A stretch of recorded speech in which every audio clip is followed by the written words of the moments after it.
चलते हैं श्रीमद् भागवत महापुराण। महाराज युधिष्ठिर की राजस्व यज्ञ की पूर्ति के लिए भगवान ने भीमसेन से जरासंध का वध करवा दिया और जरासंध के पुत्र सहदेव को राज्याभिषेक कराया। 20,800 राजा जो भैरव यज्ञ में बलि देने के लिए बंद किया था, जरासंध ने उनको मुक्त किया। सुंदर सुंदर स्नान करा के पोशाक आभूषण राज वैभव से संपन्न करके रथ हाथी घोड़े में बैठाल कर सबको विदा किया और कहा, महाराज युधिष्ठिर की राजस्व यज्ञ में आप पधारिए। महाराज युधिष्ठिर ने जब पांचजन्य शंख सुना इंद्रप्रस्थ के बाहर भगवान आकर बजाए तो उनको निश्चित हो गया कि जरासंध मारा गया। अब मानो यज्ञ पूरी हो गई, क्योंकि यही सबसे बड़ा विघ्न था। भगवान श्री कृष्णचंद्र जी और युधिष्ठिर जी परस्पर मिले। धर्मराज युधिष्ठिर जरासंध का वध और सर्वशक्तिमान भगवान श्री कृष्ण की अद्भुत महिमा सुनकर बहुत प्रसन्न हुए और बोले। धर्मराज युधिष्ठिर ने कहा, सच्चिदानंद स्वरूप श्री कृष्ण त्रिलोकी के स्वामी ब्रह्मा शंकर आदि और इंद्रादि लोकपाल सब आपकी आज्ञा पाने के लिए तरसते हैं, और यदि आप आज्ञा दे देते हैं तो बड़ी श्रद्धा से उसको सिरोधार्य करते हैं। अनंत हम लोग हैं तो अत्यंत दीन, परंतु मानते हैं अपने को भूपति नरपति। ऐसी स्थिति में हम तो दंड के पात्र हैं, परंतु आपने हमारी आज्ञा स्वीकार की। आप हमारी आज्ञा का पालन करते हैं, जबकि आपकी आज्ञा का पालन भगवान ब्रह्मा शंकर आदि करते हैं। सर्वशक्तिमान कमल नयन प्रभु, ये केवल मनुष्य लीला है, आपकी अभिनय मात्र है। जैसे उदय अथवा अस्त के कारण सूर्य के तेज में घटती बढ़ती नहीं होती, पर्वत की छाया के कारण हम समझ जाते हैं कि अब सूर्य अस्ताचल को जा रहा है, अब सूर्य उदयाचल से प्रकाशित हो रहा है। लेकिन सूर्य एक रस रहता है, उसमें कोई अस्त और उदय नहीं होता। ऐसे ही हे श्री कृष्ण, किसी भी कर्म में ना तो आपका उल्लास होता है ना तो ह्रास होता है। आप एक रस रहते हैं, सजाति विजाति स्वगत भेद से रहित स्वयं पर ब्रह्म परमात्मा है। किसी से पराजित न होने वाले वांधव, आपकी एक सहज लीला से जरासंध मारा गया, मानो हमारी यज्ञ पूर्ति हो गई। अब तो धर्मराज युधिष्ठिर ने भगवान श्री कृष्ण की अनुमति से यज्ञ के योग्य समय आने पर यज्ञ के कर्मों में निपुण वेदवादी ब्राह्मणों को ऋत्वज आचार्य आदि के रूप में वर्ण किया। इतने आचार्य वर्ण किए। भगवान श्री कृष्ण द्वैपायन व्यासदेव जी, भरद्वाज, सुमंतु, गौतम, असित, वशिष्ठ जी, च्यवन जी, कर्ण जी, मैत्रेय जी, कवश, त्रित, विश्वामित्र जी, वामदेव जी, सुमत जी, जैमिनी जी, क्रतु जी, पैल जी, पराशर जी, गर्ग जी, वैशंपायन जी, कश्यप जी, धौम्याचार्य, परशुराम, शुक्राचार्य, आसुरी, वीतिहोत्र, मधुच्छंदा, वीरसेन और अकृत वृण, ये मुख्य आचार्य, विश्व के सब माने हुए ईश्वर कोटि के महापुरुष। इसके अतिरिक्त धर्मराज ने द्रोणाचार्य, भीष्म पितामह, कृपाचार्य, धृतराष्ट्र और उनके दुर्योधन आदि पुत्रों, महामति, विदुर, इन सबको बुलवाया। राजस्व यज्ञ का दर्शन करने के लिए देश के सब राजा, उनके मंत्री, कर्मचारी, ब्राह्मण, क्षत्रिय, वैश्य, शूद्र, सब के सब वहां पधारे। इसके बाद ऋत्वज ब्राह्मणों ने सोने के हल से यज्ञ भूमि को जुतवाकर महाराजा युधिष्ठिर को शास्त्रानुसार यज्ञ की दीक्षा दी। प्राचीन काल में जैसे वरुण देव के यज्ञ में सब के सब यज्ञ पात्र सोने के बने हुए थे, वैसे ही धर्मराज युधिष्ठिर की यज्ञ में सब के सब पात्र सोने के बने हुए थे। पांडुनंदन महाराज युधिष्ठिर के यज्ञ में निमंत्रण पाकर चतुर्मुख ब्रह्मा जी, देवादिदेव भगवान शंकर जी, इंद्र, सब लोकपाल, सब देवता, सब सिद्ध, सब गंधर्व, सब विद्याधर, सब नाग, मुनि, यक्ष, राक्षस, पक्षी, किन्नर, चारण और भूतल के बड़े बड़े राजा और रानियां, इस सभी महाराज युधिष्ठिर की राजस्व यज्ञ में उपस्थित हुए। सबने बिना किसी प्रकार के कौतूहल के बात मान ली कि महाराज युधिष्ठिर को राजस्व यज्ञ करना उचित है, अर्थात युधिष्ठिर जी राजस्व यज्ञ के योग्य हैं, क्योंकि भगवान श्री कृष्ण जन के पक्ष में विराजमान है, वो सर्वश्रेष्ठ हैं। अब युधिष्ठिर जी ने विधि पूर्वक राजस्व यज्ञ प्रारंभ किया, ठीक वैसे ही जैसे पूर्व काल में देवताओं ने वरुण से करवाया था। सोमलता से रस निकालने के दिन महाराज युधिष्ठिर ने अपने परम भाग्यवान याजकों और यज्ञ कर्म की भूल चूक का निरीक्षण कराने वाले सदस्यपतियों का बड़ी सावधानी से विधि पूर्वक पूजन किया। अब इसके विषय में सभा बैठी, क्योंकि ब्रह्मा, शंकर, सनकादि से लेकर के श्री कृष्ण, द्वैपायन, व्यास, सब पूरे विश्व के महापुरुष विराजमान है कि सबसे पहले अग्र पूजा किसकी होनी चाहिए। इतने में किसकी होनी चाहिए? राजस्व यज्ञ में जहां बड़े बड़े सब विराजमान हैं, यज्ञ पूजा किसकी होनी चाहिए?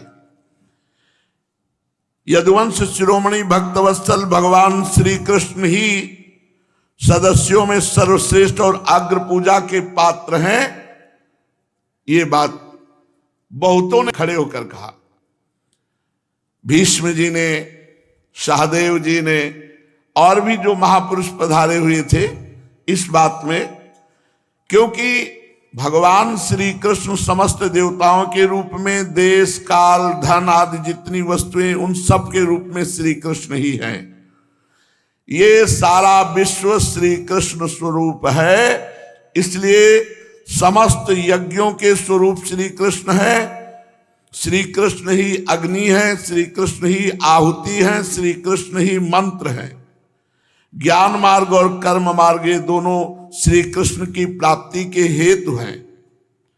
कहां तक वर्णन करूं? भगवान श्री कृष्ण एक रस अद्वितीय ब्रह्म है, जिसमें सजाति, विजाति और स्वगत भेद नाम मात्र का भी नहीं है। ये संपूर्ण जगत श्री कृष्ण का स्वरूप है। वे अपने आप में ही स्थित और जन्म, अस्तित्व, वृद्धि आदि 6 भाव विकारों से रहित हैं। भगवान श्री कृष्ण अपने आत्म स्वरूप संकल्प से जगत की सृष्टि करते हैं, अपने आप से अपना पालन करते हैं और अपने आप से अपना संहार कर डालते हैं। ये सारा जगत श्री कृष्ण के अनुग्रह से अनेकों प्रकार के कर्म का अनुष्ठान करता हुआ धर्म, अर्थ, काम और मोक्ष रूप पुरुषार्थों को संपादन करता है। इसलिए सभा में निश्चित हुआ कि सबसे पहली अग्र पूजा होनी चाहिए भगवान श्री कृष्ण की, क्योंकि भगवान श्री कृष्ण की पूजा का मतलब है सबकी पूजा हो जाना। जो अपने दान धर्म को अनंत भाव से युक्त करना चाहता हो, उसे चाहिए कि समस्त प्राणियों और पदार्थों के अंतरात्मा भेदभाव रहित परम शांत परिपूर्ण भगवान श्री कृष्ण को ही दान करे। भाव समझ रहे हैं? दान का यदि परम लाभ लेना है तो जिसको दान दे रहे हो पहले उसमें श्री कृष्ण को देखो, फिर दान दो तो विशेष लाभ प्राप्त होगा। परीक्षित, सारी सभा शांत बैठ गई। महाराज युधिष्ठिर की यज्ञ सभा में जितने सत्पुरुष आए थे सबने एक स्वर में कहा, बहुत ठीक, बहुत ठीक, बहुत ठीक, अग्र पूजा भगवान श्री कृष्ण की ही होनी चाहिए। अब तो धर्मराज युधिष्ठिर ने ब्रह्म ऋषियों की आज्ञा पाकर, सभासदों का अभिप्राय जानकर बड़े आनंद से अश्रु बहाते हुए भगवान श्री कृष्ण की सर्वप्रथम पूजा हुई। यज्ञ में सर्वप्रथम पूजा भगवान श्री कृष्ण की हुई। अपनी पत्नी, भाई, मंत्री और कुटुंबियों के साथ धर्मराज युधिष्ठिर ने बड़े प्रेम और आनंद से भगवान श्री कृष्ण के पांव पखारे, उनके चरण कमलों का लोक पावन जल अपने सिर पर धारण किया, भगवान को पीतांबर धारण कराया, बहुमूल्य आभूषण समर्पित किए। इसके बाद नेत्र प्रेम अश्रुओं से भीगे हुए हैं, वो ऐसे अश्रु प्रवाह हो रहा कि भगवान को भर नेत्र देख भी नहीं सकते। यज्ञ सभा में उपस्थित सभी लोग भगवान श्री कृष्ण को इस प्रकार पूजित देखकर सब हाथ जोड़कर खड़े हो गए। नमो नमः, नमो नमः, नमो नमः, जय हो, जय हो, इस प्रकार जय घोष होने लगा। उसी समय देवताओं ने आकाश से पुष्प वर्षा की भगवान श्री कृष्ण पर। जब अग्र पूजा हुई, शिशुपाल अपने अनुयायियों के साथ वहां बैठा था, उसने देखा कि भगवान श्री कृष्ण की अग्र पूजा, वो बड़े क्रोध से उठ खड़ा हुआ और सभा में बड़ी असहिष्णुता से, बड़े क्रोध से भरकर, लेकिन निर्भय, और बोला ये क्या कर दिया, अनर्थ कर दिया। यज्ञ में कृष्ण की अग्र पूजा, ये सदस्य है कि ऋत्वज है कि आचार्य है क्या? सभासदों, श्रुतियों का एक कहना सर्वथा सत्य है कि ईश्वर बड़ा बलवान है। लाख चेष्टा करने पर ईश्वर अपना काम करा लेता है। इसका प्रत्यक्ष प्रमाण देख लिया। वयोवृद्ध, ज्ञान वृद्ध, एक से एक महापुरुष यहां विराजमान, उसकी पूजा न करके इस कृष्ण की पूजा की गई। मैं मानता हूं कि बड़ी चूक हो गई आप लोगों से अग्र पूजा का निर्णय करने की। सदस्यपतियों, ये बालक है, इसकी पूजा अग्र। अरे भगवान शंकर, अग्र पूजा करनी थी तो श्री कृष्ण द्वैपायन व्यास देव जी की करते, ब्रह्मा जी की करते, बड़े बड़े महापुरुष पधारे हैं। ये कृष्ण अग्र पूजा के योग्य है। बड़े बड़े तपस्वी, विद्वान, व्रतधारी, परम ज्ञानी, पाप ताप को शांत करने वाले परम ऋषि ब्रह्मनिष्ठ यहां उपस्थित है, उनकी पूजा नहीं की गई, लोकपालों की पूजा नहीं की गई, श्री कृष्ण की पूजा की गई। बड़ी चूक हो गई। सभासदों, वो गुस्सा में बोल रहा है, भाई तो कुछ शब्द बहुत कड़वे हैं, भक्तों को चुप सकते हैं। अब वो तो बहुत ही गुस्सा में बोल रहा है, क्योंकि अब जाना है उसको भगवान के पास, इसलिए ऐसे कड़वे, बहुत कड़वे शब्द बोल रहा है जो अपने को बोलने में भी नहीं आएंगे। भीष्म पितामह जी, इसमें तो नहीं, महाभारत में खड़े हो गए और उन्होंने कहा, जो श्री कृष्ण की निंदा करता है, चाहे जिस पक्ष का हो, मैं उसके माथे पे पैर रखता हूं। हमसे बात करके देखे श्री कृष्ण क्या है। भगवान, उसमें तो विस्तृत वर्णन किया भीष्म जी ने। भगवान ने भीष्म जी को कहा, आप बैठ जाइए। भगवान कुछ नहीं बोल रहे। भीष्म जी से कहा, आप बैठ जाइए, आप शांत हो जाइए। अरे राजा ययाति ने इसके वंश को शाप दे रखा, इसलिए सत्पुरुषों ने इस वंश का ही बहिष्कार कर दिया। यह अग्र पूजा का अधिकारी कैसे हो सकता है? ब्रह्म ऋषियों का त्याग करके इसकी अग्र पूजा, ये कैसे अग्र पूजा का अधिकारी हो सकता है? परीक्षित, सच पूछो तो परमहंस श्री सुखदेव जी कहते, शिशुपाल के सारे शुभ नष्ट हो चुके थे, इसीलिए वो बड़ी कड़वी कड़वी बातें भगवान को सुनाई, परंतु भगवान बिल्कुल चुप रहे, कुछ नहीं बोले। जब कोई उत्तर नहीं दिया तो फिर भीमसेन खड़े हो गए और ललकारा शिशुपाल को, हे श्री कृष्ण की निंदा करने वाले, कोई भी हो, मैं अकेले ललकारता हूं युद्ध के लिए। भगवान ने कहा, आप बैठ जाओ। भीम को भी बैठा ला। महाभारत में वर्णन है कि बहुत जोर से भीम को गुस्सा आया। वायु के समान बलवान भीमसेन है, उन्होंने अकेले ललकार दिया शिशुपाल के पक्ष के राजाओं को। भगवान ने बैठा। एक नियम है कि जिस सभा में भगवान या भक्त की निंदा हो रही हो, कान में अंगुली डाल के चल देना चाहिए या उसकी जबान बंद करवा देनी चाहिए। तो जो बड़े धर्मात्मा पुरुष थे तुरंत कान में अंगुली डाली और सभा से निकल गए शिशुपाल को गालियां देते हुए कि ये नीच कैसा कृष्ण के प्रति बोल रहा है। क्योंकि भगवान लड़ने दे नहीं रहे थे, इसलिए सब कान में अंगुली डाल करके जो धर्मात्मा पुरुष थे कि मैं नहीं बैठूंगा ऐसी सभा में जहां श्री कृष्ण की निंदा हो रही हो। भगवान की परायणता से युक्त जो भक्तजन थे वो निंदा ना सुन करके कान में अंगुली डालकर वहां से बाहर हो गए। क्योंकि ये नियम है, जिस सभा में भक्त और भगवान की निंदा हो रही हो, अगर आपने विरोध नहीं किया, कान में अंगुली डाल के गए नहीं, तो तुम्हारे सारे पुण्य भस्म हो जाएंगे निंदा सुनने से। अब तो पांडवजन शिशुपाल को मारने के लिए उठे, भगवान ने उनको रोक दिया। फिर मत्स्य देश के राजा, भगवान ने उनको रोक दिया। केकय देश के राजा, भगवान ने उनको भी रोका। संजय वंशी नरपति क्रोधित होकर हाथों में तलवार लेकर टूट पड़े शिशुपाल, भगवान ने उनको भी रोक दिया। शिशुपाल को कोई घबराहट नहीं है, कोई पश्चाताप नहीं, कोई भय नहीं। उसने बिना किसी प्रकार का आगा पीछा सोचे तलवार उठा ली और ढाल उठा ली और ललकारा, जितने श्री कृष्ण के पक्ष में राजा हो आ जाए, मैं अकेले लड़ूंगा। भगवान श्री कृष्ण ने सबको शांत कर दिया कि बोलना मत, और गिनते चले जा रहे हैं उसकी गालियों को। क्योंकि बुआ का लड़का है ना, और इसकी बुआ ने कहा था कि आप कभी इसका वध मत करना। ये जब पैदा हुआ था तो 4 भुजा थी इसके, शिशुपाल के। तो जो आचार्य लोग आए थे तो उन्होंने कहा कि ये बहुत बलवान होगा, शूरवीर योद्धा होगा, पर जिसकी गोद में डालने से इसकी 2 भुजाएं हट जाएं, उसी के हाथ से इसकी मृत्यु होगी। तो सब कोई आए हुए थे, तो प्रभु भी गए थे, कृष्ण बलराम।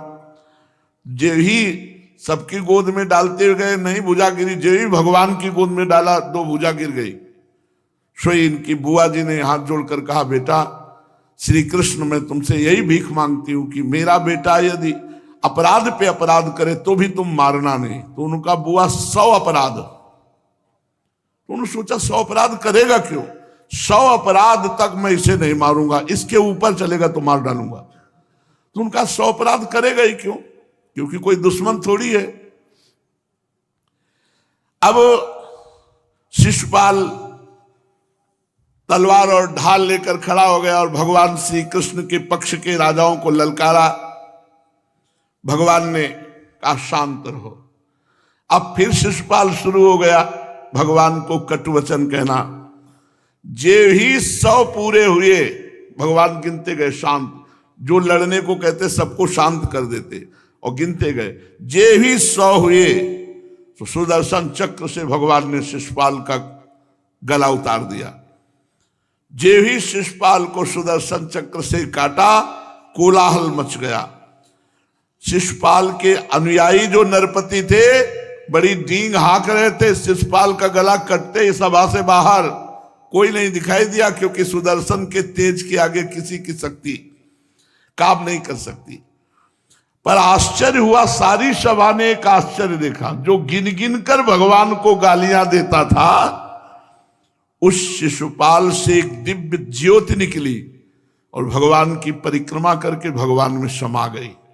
ये बड़ा आश्चर्य हुआ कि जो भगवान को गाली दे रहा था उसे तो नरक जाना चाहिए, वो भगवान में कैसे समा गया?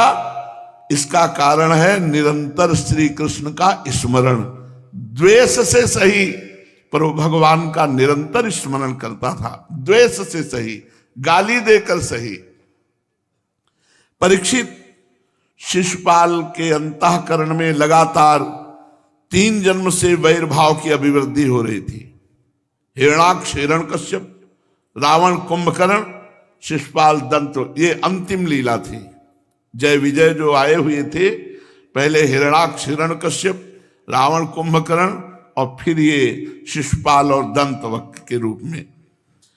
इस वैर भाव से वो भगवान का निरंतर ध्यान करता था, इसलिए वो भगवान में समा गया और अपने निज पार्षद स्वरूप जय विजय के रूप को प्राप्त हुआ। जब शिशुपाल की सदगति हो गई तो चक्रवर्ती सम्राट धर्मराज युधिष्ठिर ने सदस्यों और ऋतुजों को खूब दक्षिणा दी, सबका विधि पूर्वक आदर सत्कार किया। यज्ञ पूरी हुई, फिर यज्ञांत स्नान अवभृत स्नान किया गया। परीक्षित, इस प्रकार योगेश्वरेश्वर भगवान श्री कृष्ण ने धर्मराज युधिष्ठिर का राजसूय यज्ञ पूर्ण किया और अपने सगे संबंधी और सुहृदों की प्रार्थना से कुछ महीनों तक वहीं रहे। इसके बाद राजा युधिष्ठिर की इच्छा न होने पर भी सर्वशक्तिमान भगवान श्री कृष्ण ने उनसे अनुमति ले ली और अपनी रानियों तथा मंत्रियों के साथ इंद्रप्रस्थ से द्वारिकापुरी की यात्रा की। परीक्षित, मैं उपाख्यान तुम्हें बहुत विस्तार से सुना चुका हूं पीछे 7वें स्कंद में कि वैकुंठवासी जय और विजय को शनकादि ऋषियों के शाप से 3 बार जन्म लगातार लेना पड़ा। महाराज युधिष्ठिर राजसूय का यज्ञांत स्नान करके ब्राह्मण और क्षत्रियों की सभा में देवराज इंद्र के समान शोभायमान होने लगे। राजा युधिष्ठिर ने देवता, मनुष्य और आकाशचारियों का यथायोग्य सत्कार किया तथा वे भगवान श्री कृष्ण एवं राजसूय यज्ञ की प्रशंसा करते हुए राजा लोग बड़े आनंद से अपने अपने राज्य को चले गए। परीक्षित, सब तो सुखी हो गए, लेकिन दुर्योधन पांडवों के उज्जवल राजलक्ष्मी को देख करके जल गया, क्योंकि वो स्वभाव से पापी, कलह प्रेमी और कुरुकुल का नाश करने के लिए महान रोग था। दुर्योधन की क्या सेवा थी? खजाना लुटाना, क्योंकि इस यज्ञ में आशीर्वाद था कि जितना लुटाया जाएगा उससे दुगना होगा। तो भगवान ने सोचा अधिक कौन लुटा सकता है, तो अधिक लुटा सकता है द्वेष वाला। तो दुर्योधन को खजाने में रखा गया कि गौ ब्राह्मण अतिथि जितना तुम चाहो दे दो, और उसका रहस्य था जितना देगा उससे ज्यादा खजाने में आ जाएगा। तो वो इसलिए ज्यादा देता था कि इनका खजाना खत्म हो जाए, और उधर अधिक। तो इतनी राज्य लक्ष्मी ऐश्वर्य कि उसके हृदय में जलन हो गई। और दूसरी बात, मायासुर ने एक सभा रची थी। इसमें तो सारांश में वर्णन था, महाभारत में विस्तृत वर्णन है कि जहां दरवाजा था वहां दीवाल नजर आती, और जहां दीवाल था वहां दरवाजा नजर आता, और जहां जल था वहां थल नजर आता, और जहां भूमि थी वहां जल नजर आता। तो अब जैसे दिखाई दे रहा दरवाजा और है प्योर दीवाल वहां, और वो सीधे गया भट्ट से खोपड़ी में लगा दीवाल। अब जहां दीवाल दिखाई दे रही है वहां तो बड़ा संभाल के ऐसे जा रहा है। दीवाल है ना, और है दरवाजा, और दीवाल दिखाई दे रही तो ऐसे जा रहा है वहां से। और जहां दरवाजा दिखाई दे रहा है तो वहां नीचे कर भट्ट से खोपड़ी लग रही। और जहां जल दिखाई दे रहा वहां पृथ्वी है, थल है, तो धोती समेट रहा है सूखे पे। और जहां जल है वहां पृथ्वी दिखाई दे रही, तो वहां छोड़ के झम्म से उसमें गिर जा रहा है। तो पूरे महल में हाहाकार मच रहा, हंसी का, ठहाके का। ऊपर देखे तो जो बालकनी होती है उनमें सब राज रानियां द्रौपदी हंस रही, नीचे देखो तो भीमसेन और उपहास कर रहे हैं। वो समझ ही नहीं पाया कि मैं निकलूं कैसे। महाराज युधिष्ठिर ने देखा है तो बड़ा अपराध हो रहा है, क्योंकि इतना अमर्ष भरा हुआ ये दुर्योधन, इसे कैसे बर्दाश्त कर पाएगा। तो कह रहे सब सुखी हो गए, लेकिन पापी स्वभाव, कलह प्रिय, कुरुकुल का नाश करने के लिए महान ये द्वेष भाव रखने वाला दुर्योधन जल गया। परीक्षित, जो भगवान श्री कृष्ण की इस लीला को कहेंगे और सुनेंगे, जिसमें शिशुपाल का वध, जरासंध का वध, बद्धी राजाओं की मुक्ति और राजसूय यज्ञ का कीर्तन किया गया है, उस समस्त पापों से छूट करके भगवान श्री कृष्ण की प्रेम लक्षणा भक्ति को प्राप्त होगा। जो जरासंध वध, शिशुपाल वध और 20,800 राजाओं की मुक्ति के प्रसंग को सुनेगा, जो चाहेगा उसे वही वस्तु प्राप्त। अगर वो धन चाहता है, कामना की पूर्ति चाहता है, या धर्म की पूर्ति चाहता है, या मोक्ष पदवी चाहता है, जो चाहेगा उसको वो प्राप्त होगा। शेष चर्चा की श्री राधा वल्लभ लाल की जय। श्रीमद् भागवत महापुराण प्रसंग चल रहा है राजसूय यज्ञ महाराज युधिष्ठिर का। उसमें भगवान ने जरासंध का वध करा करके निर्विघ्न राजसूय यज्ञ के लिए समस्त राजाओं को जितवा करके राजसूय यज्ञ में प्रथम पूजा भगवान श्री कृष्ण की हुई। इसका केवल विरोध शिशुपाल ने किया। भगवान ने समय आने पर शिशुपाल को सुदर्शन चक्र से परम पद प्रदान किया। राजा परीक्षित ने कहा, महाराज अभी आपने पीछे कहा राजसूय यज्ञ में सब खुशी हुई है, लेकिन दुर्योधन दुखी हुआ, इसका क्या कारण था? दुर्योधन को क्यों पीड़ा हुई? श्री सुखदेव जी महाराज ने कहा, परीक्षित तुम्हारे दादा युधिष्ठिर बड़े महात्मा थे। उनके प्रेम बंधन से बंधकर सभी बंधु बांधवों ने राजसूय यज्ञ में विभिन्न सेवा कार्य स्वीकार किया था। भीमसेन को भोजनालय की सेवा दी गई थी, क्योंकि जो भोजन पाने में प्रवीण होता है वही पवाने में भी प्रवीण होता है। वैसे जब भंडारा हो तो पवाने वालों को अच्छी अच्छी चीज पहले पवा देनी चाहिए, पहले पवा देनी चाहिए बाल भोग में ही, जिससे उनका मन न चले यहां तक हो बांटो पवाओ, नहीं उनका मन चलेगा ना। भूखे रहने पर बांटने में कम हिम्मत पड़ती है, तो ऐसे पहले पवा दो। शुद्ध बात यह है कि परोसने वालों को बाल भोग में अच्छे से पवा दो। ये नहीं कि उनको बाल भोग में पोहा पवा दिया और बांटने के लिए हाँ अच्छी अच्छी चीजें, तो बात नहीं बनी। उनको बाल भोग में वही पवाओ अच्छी चीजें। तो भोजन भीमसेन कोषाध्यक्ष, कल बताया था भगवान का आशीष था कि जो राजसूय यज्ञ में कोष से बांटा जाएगा उससे दुगना कोष में आ जाएगा। तो ये हुआ कि इतना उदार कौन है जो ऐसा बांट सके? तो दुर्योधन, क्योंकि वो जल करके कोष लुटाना चाहता था, तो जितना लुटाए उतना ही डबल हो जाए, तो कोषाध्यक्ष बनाया गया दुर्योधन को। सहदेव अभ्यागतों के स्वागत सत्कार में, नकुल विविध प्रकार की सामग्री एकत्र करने में, अर्जुन को गुरुजनों के आदर सत्कार में, और सबके पांव धोने की सेवा किसको मिली? अग्र पूजा जिनकी हुई थी भगवान श्री कृष्ण की, अग्र पूजा जिनकी हुई ऐसे महामहिम राजसूय यज्ञ में, जहां ब्रह्मा शंकर श्री कृष्ण द्वैपायन भगवान व्यासदेव जी बड़े बड़े महापुरुष, वहां सबसे पहली पूजा हुई भगवान श्री कृष्ण की। और छोटे छोटे राजाओं तक के चरण धोने की सेवा किसने स्वीकार की? भगवान श्री कृष्ण ने। जितने भी वहां राजसूय में आए थे सबके चरण धोने की सेवा भगवान श्री कृष्ण ने। द्रौपदी जी आदि भोजन परोसने का काम, और कर्ण खुले हाथों दान देने का काम। सात्विकी, विकर्ण, हार्दिक, विदुर, भूरिश्रवा, बाल्हिक के पुत्र संतर्दन राजसूय यज्ञ में ये सब विभिन्न सेवा कार्यों में थे। महाराज युधिष्ठिर का प्रिय और हित हो ऐसे भाव में जुटे हुए सब सेवा कर रहे थे। परीक्षित जब ऋत्वज सदस्य और भोग्य पुरुषों का तथा अपने इष्ट मित्र एवं बंधु बांधवों का सुमधुर वाणी, विविध प्रकार की पूजा सामग्री और दक्षिणादि से भली भांति सत्कार हो चुका, शिशुपाल भक्तवत्सल भगवान के चरणों में सुदर्शन चक्र के तेज से समा गया। तब धर्मराज युधिष्ठिर गंगा जी में यज्ञांत स्नान करने गए, जिसे अवभृत स्नान कहा जाता है। तब मृदंग, शंख, ढोल, नौबत, नगारे, नरसिंगे, तरह तरह के वाद्य बजने लगे। नर्तकियां आनंद से झूम झूम कर नाचने लगी। झुंड के झुंड गवैये गाने लगे। बीणा, बांसुरी, झांझ, मंजीरे बजने लगे। इनकी तुमल ध्वनि से सारे आकाश में शब्द गूंजायमान हो गया।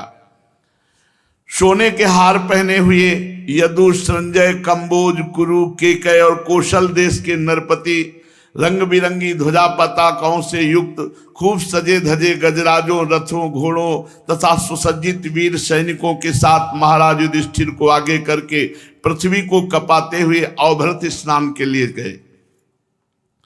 यज्ञ के सदस्य ऋत्वज और बहुत से श्रेष्ठ ब्राह्मण वेद मंत्रों का ऊंचे स्वर से उच्चारण करते हुए चले। देवता, ऋषि, पितर, गंधर्व ये आकाश से पुष्पों की वर्षा करते हुए महाराज युधिष्ठिर की स्तुति करने लगे। इंद्रप्रस्थ के नर नारी इत्र फुलेल पुष्पों के हार, रंग बिरंगे वस्त्र और बहुमूल्य आभूषणों से सज धज कर एक दूसरे पर जल, तेल, दूध, मक्खन, दही आदि डालकर भिगो देते, एक दूसरे के शरीर में लगा देते। इस प्रकार क्रीड़ा करते हुए अवभृत स्नान के लिए, यज्ञांत स्नान के लिए चले। वारांगनाएं पुरुषों को तेल, गोरस, सुगंधित जल, हल्दी और गाढ़ी केसर मल देती। पुरुष भी उन्हें उन्हीं वस्तुओं से सराबोर कर देते। उस समय उत्सव देखने के लिए उत्तम उत्तम विमानों पर चढ़कर आकाश में बहुत सी देवियां आई थीं। वैसे ही सैनिकों द्वारा सुरक्षित इंद्रप्रस्थ की बहुत सी राज महिलाएं भी सुंदर सुंदर पालकियों पर सवार होकर आई थीं। पांडवों के ममेरे भाई श्री कृष्ण और उनके सखा उन रानियों के ऊपर तरह तरह के रंग आदि डाल रहे थे। इससे रानियों के मुख लजीली मुस्कुराहट से खिल उठते थे, उनकी बड़ी शोभा होती थी। चक्रवर्ती सम्राट महाराजा धीराज युधिष्ठिर द्रौपदी आदि रानियों के साथ सुंदर घोड़ों से युक्त सोने के हारों से सुसज्जित रथ पर सवार होकर ऐसे शोभायमान हो रहे थे मानो स्वयं राजसु यज्ञ, प्रयाग आदि क्रियाओं के साथ मूर्तिमान होकर प्रकट हो गया हो। ऋतुजों ने पत्नी संयाज एक प्रकार का यज्ञ कर्म, यज्ञांत स्नान संबंधी कर्म करवाकर द्रौपदी के साथ सम्राट युधिष्ठिर को आचमन कराया। इसके बाद गंगा स्नान कराया। उस समय मनुष्यों के वाद्य के साथ देवताओं की दुंदुभियां बजने लगी, क्योंकि राजसूय यज्ञ पूर्ण, ये यज्ञांत स्नान अब संपन्न माना गया। बड़े बड़े देवता, ऋषि, मुनि, पितर, मनुष्य सब महाराज युधिष्ठिर के ऊपर पुष्पों की वर्षा करने लगे। महाराज युधिष्ठिर के स्नान कर लेने के बाद सभी वर्णों एवं आश्रमों के लोगों ने गंगा जी में स्नान किया, क्योंकि इस स्नान से बड़ा महापापी भी अपनी पाप राशि से तत्काल मुक्त हो जाता है। तदनंतर धर्मराज युधिष्ठिर ने, आप देखो राजसूय यज्ञ कितना कठिन है। राजसूय यज्ञ और अश्वमेध यज्ञ कोई चक्रवर्ती सम्राट ही करता है।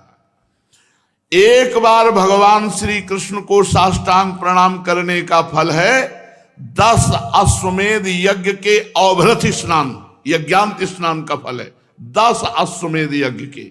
10 अश्वमेध यज्ञ करने वाला तो स्वर्ग आदि लोकों में यज्ञ का फल पुण्य भोग करके फिर मृत्यु लोक में आएगा, लेकिन भगवान श्री कृष्ण को साष्टांग प्रणाम करने वाला न पुनर्जनामी, उसका पुनर्जन्म नहीं होगा।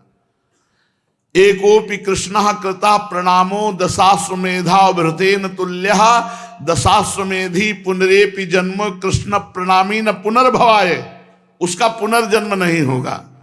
देखो महाराज युधिष्ठिर भगवत परायण, भगवान के दर्शन सब में करने वाले महाराज थे, इसीलिए ऐसा महान राजसूय यज्ञ बिना विघ्न के पूर्ण हुआ। राजसूय यज्ञ में जितने लोग थे, परम शीलवान, ऋत्वज, ब्रह्मवादी, सदस्य, ब्राह्मण, क्षत्रिय, वैश्य, शूद्र, राजा, देवता, ऋषि, मुनि, पितर, अन्य प्राणी और अनुयायियों के साथ लोकपाल, इन सबकी पूजा महाराज युधिष्ठिर ने की। इसके बाद सबको यथायोग्य आदर सत्कार करके विदा किया। परीक्षित, जैसे मनुष्य अमृत पान करते करते कभी तृप्त नहीं होता, वैसे ही सब लोग भगवत भक्त राजऋषि महाराज युधिष्ठिर के राजसूय यज्ञ की प्रशंसा करते करते तृप्त नहीं होते थे। इसके बाद धर्मराज युधिष्ठिर ने बड़े प्रेम से अपने हितैषी सुहृद संबंधियों, भाई बंधुओं और भगवान श्री कृष्ण को भी रोक लिया, क्योंकि उन्हें उनके बिछोह की कल्पना से ही बड़ा दुख होता था। परीक्षित, भगवान श्री कृष्ण ने यदुवंशी वीर सांबादि को द्वारिकापुरी भेज दिया और स्वयं राजा युधिष्ठिर की अभिलाषा पूर्ण करने के लिए, उन्हें आनंद देने के लिए वहीं इंद्रप्रस्थ में रुके। धर्मनंदन महाराज युधिष्ठिर के मनोरथ पूर्ण हो गए, राजसूय यज्ञ पूरी हो गई।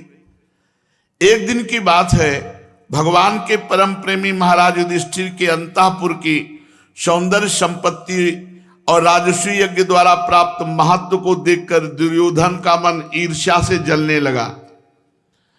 परीक्षित, वो आया था देखने की, देखें क्या वैभव है महल में, और मैदानों ने ऐसा महल बना दिया था कि जितने भी नरपति, दैत्यपति, सुरपति त्रिभुवन में हैं, सबका सौंदर्य उस महल में था। राजरानी द्रौपदी अपनी सखियों के साथ खड़ी देख रही थी, और भी भगवान श्री कृष्ण की शास्त्रों पत्नियां द्रौपदी के साथ थी।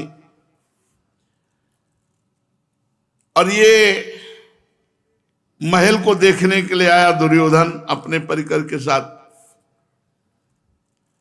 भगवान श्री कृष्ण, युधिष्ठिर, ये सब सिंहासन पर विराजमान है इंद्र के समान। बंदीजन स्तुति कर रहे। अभिमानी दुर्योधन दुशासन आदि के साथ वहां देखने आया था क्या वैभव है।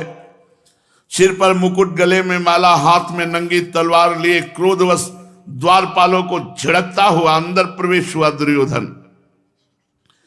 और मैदानों ने ऐसी माया फैला रखी थी कि जहां जल है वहां भूमि नजर आती, और जहां भूमि है वहां नजर जल आता। जहां दीवाल है वहां दरवाजा नजर आता, जहां दरवाजा वहां दीवाल नजर आती। अब वो भारी निर्मल जल दिखाई दे रहा है, धोती समेट ली, और वहां पृथ्वी।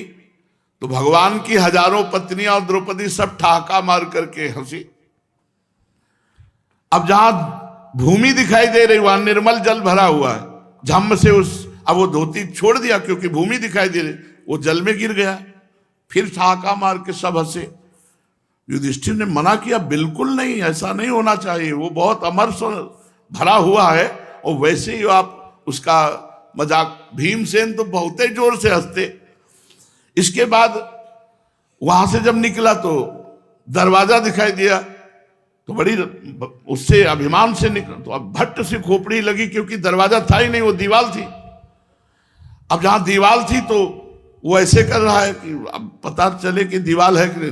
तो वहां दीवार थी तो वहां दरवाजा दिखाई दे रहा है, तो दीवार में लड़ा, और जहां दरवाजा है वहां दीवार है। पागल बना दिया। मैदानों की रचना ने उसको थोड़ी देर के लिए, वो घबरा गया, खड़ा हो गया कि क्या करूं। जहां दरवाजा है वहां दीवार, जहां दीवार है वहां दरवाजा दिखाई दे रहा, जहां जल है वहां भूमि दिखाई दे रही, जहां भूमि है वहां जल। उसको कुछ समझे में नहीं आया। जितने वहां नरपति आए थे सबने ठहाका मार करके। परीक्षित महाराज युधिष्ठिर खड़े हो गए। उन्होंने रोका, नहीं, हंसना नहीं। भगवान श्री कृष्ण ने भीम और सबको इशारा किया, हंसो हंसो। तो सब हंसे बड़े, तुम मत हंसो। और सब जोर से इतनी हंसे कि दुर्योधन को आग लग गई। ऊपर देखा तो द्रौपदी और सब ठाका मार करके हंस। भारी अपमान है, राजकुमार है, कोई साधारण थोड़ी है। हस्तिनापुर का भावी सम्राट है दुर्योधन, कोई साधारण तो है नहीं। भारी क्रोध से जल गया और झिड़कता हुआ अपने मुंह को नीचा करके राजभवन से हस्तिनापुर चला गया। युधिष्ठिर जी हाहाकार करने लगे, अब गड़बड़ हो जाएगा। दुर्योधन को नाराज कर दिया गया, अपमानित कर दिया गया। और भगवान श्री कृष्ण मंद मंद मुस्कुरा रहे, क्योंकि ये आए ही पृथ्वी का भार उतारने के लिए हैं, ऐसे दुष्टों का विनाश कराने के लिए। दुर्योधन को जो भ्रम हुआ और ये जो हंसी मजाक हुई, इसमें प्रधान माया असुर की माया नहीं, श्री कृष्ण की माया थी। इसमें प्रधान कार्य, यहीं से महाभारत की नींव गड़ गई। अभी तक महाभारत की नींव नहीं गड़ी थी, अब महाभारत की नींव गड़ गई। जाते ही वहां प्रसंग चलाया शकुनी से। तो शकुनी ने कहा, मेरे पासे में इतनी दम है कि उनको आत्महत्या करनी पड़ेगी, सब छीन लूंगा, तुम केवल महाराज से अनुमति भर दिलाओ जुआ खेलने की, एक भी टका नहीं रहने दूंगा इनके पास। हमारे पासों में इतनी सिद्ध पासे हैं, मैं जीत लूंगा। परीक्षित, तुमने पूछा था कि राजसूय यज्ञ में दुर्योधन को जलन क्यों हुई थी, सो मैंने तुम्हें बताया। दुर्योधन ने जाकर के उदास होकर के बैठ गया। शकुनी गए और कहा, जीजाश्री, यदि दुर्योधन को बचाना चाहते हो तो कुछ उपाय कीजिए, नहीं दुर्योधन आत्महत्या कर लेगा। पांडवों के वैभव को देख करके और वहां अपमानित होकर के वो कोई साधारण पुरुष नहीं है जो जी सके। बहुत आसक्ति थी धृतराष्ट्र की दुर्योधन में। तो उन्होंने कहा कि धृतराष्ट्र जी ने कहा क्या उपाय हो सकता है? बोले हम बुलाते हैं दुर्योधन को, आप बात कर लो। बोले बुलाओ। तो दुर्योधन को बुलाया गया। कर्ण, शकुनी, दुशासन, ये पूरा मंडली है, खट मंडली। हाँ, ये ऐसी मंडली है कि जो सर्वनाश करने वाली। दुर्योधन आके प्रणाम किए। धृतराष्ट्र ने कहा क्यों उदास हो? आखिरकार उन्होंने अपने धनुष और तलवार ढाल के बल से इतना वैभव खड़ा किया है। तुम्हारे जो कुल परंपरागत वैभव है वो तो तुम्हारे हाथ में, हस्तिनापुर। इंद्रप्रस्थ तो उन्होंने अपने बाजुओं के बल से खड़ा किया, तुम्हें ईर्ष्या क्यों होनी चाहिए? तो उनका पिताश्री अगर आपको ज्ञान देना है तो मैं उठ के चला जाऊं, और यदि हमारी बात सुननी तो मान लो। हम सबके मन में एक उत्साह है कि हम पांडवों के साथ जुआ खेलें। तो उन्होंने कहा कि युधिष्ठिर तो जुआ खेलना जानता नहीं। उनका आपको केवल अनुमति देनी, हम सब राजकुमार बैठ के खेलेंगे, आपको क्या परेशानी है? धृतराष्ट्र ने कहा एक बार विदुर जी से पूछ लेते, क्योंकि महामंत्री थे। विदुर जी ने कहा महाराज ये क्या आप सोच रहे हैं? बिल्कुल नहीं, आप जुआ की अनुमति न दीजिए। शकुनी ने कहा इसमें जाता क्या है? वो राजकुमार, हम राजकुमार सब बैठ करके खेलेंगे, आनंद मनाएंगे।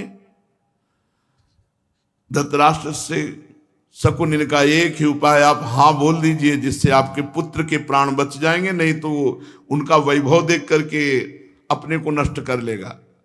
धृतराष्ट्र ने पुत्र मोह में ये स्वीकृति दे दी।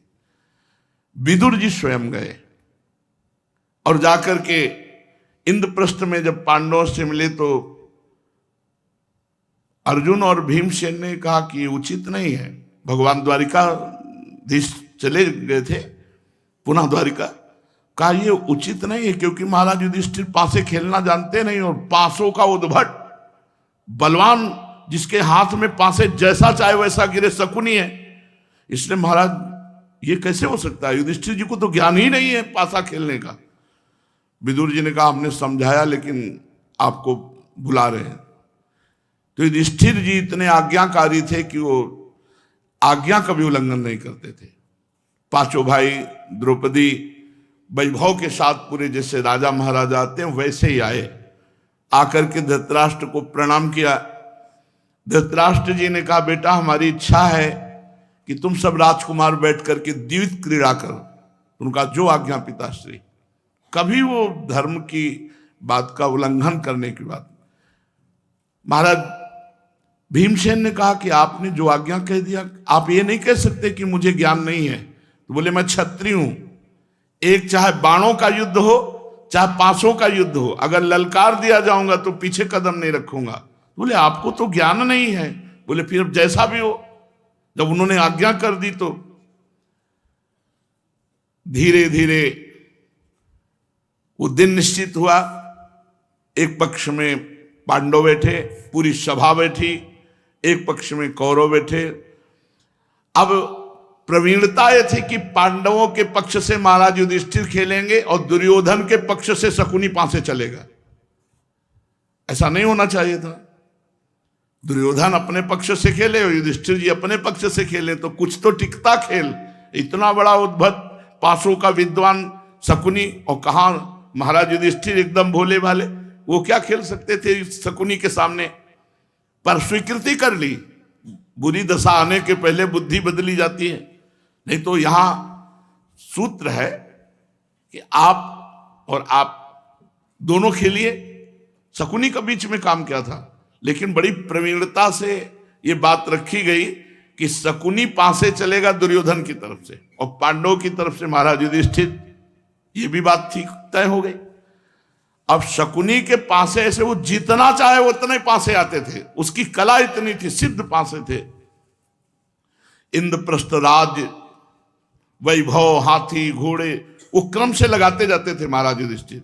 अमुक देश के इतने हजार हाथी जो अर्जुन जीत कर लाए, इस पास वो भी क्रम बाई क्रम सब हारते हारते हारते जब केवल पांडव और द्रौपदी रह गए, सब हार गए, तब उन्होंने कहा अब हमारे पास तो दांव में लगाने के लिए कुछ है नहीं। बोले महाराज अभी आप महाबलशाली भीम, आप चक्रवर्ती सम्राट जो मूर्धा अभिषेक हुआ है, आप गांडीव धनुर्धारी अर्जुन, नकुल, सहदेव, अभी तो 5 महावीर हैं, एक बार दांव में रखिए और पूरा का पूरा हम एक दांव में रखते हैं। हस्तिनापुर, इंद्रप्रस्थ सब आपका, एक बार में आप, अगर आप हार गए तो आप दास होंगे, और अगर आप जीत गए तो आप हस्तिनापुर और इंद्रप्रस्थ के चक्रवर्ती सम्राट होंगे।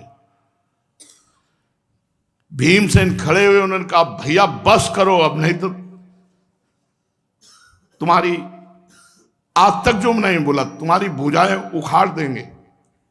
हमारे समस्त भाइयों को, महाराज युधिष्ठिर तो उस समय भाव में तो उनका रखा 5 पांडवों को, और वो तो उसका क्षण में जीत लिया।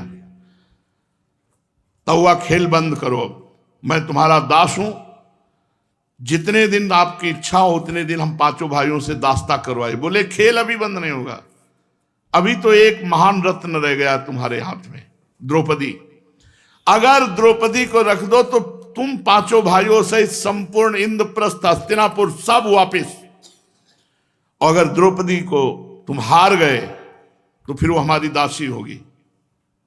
महाराज ने स्वीकृति दे दी। हां, फिर भीमसेन को नहीं रहा गया, खड़े हुए उनका, आप कह रहे तुम्हारी दोनों भुजा उखाड़ कर आग में जला देंगे, कौन सुनने वाला। अब वो तो सिद्ध पासों का खेल जीत गया, द्रौपदी को हार गए पांडव, पूरी सभा उदास की।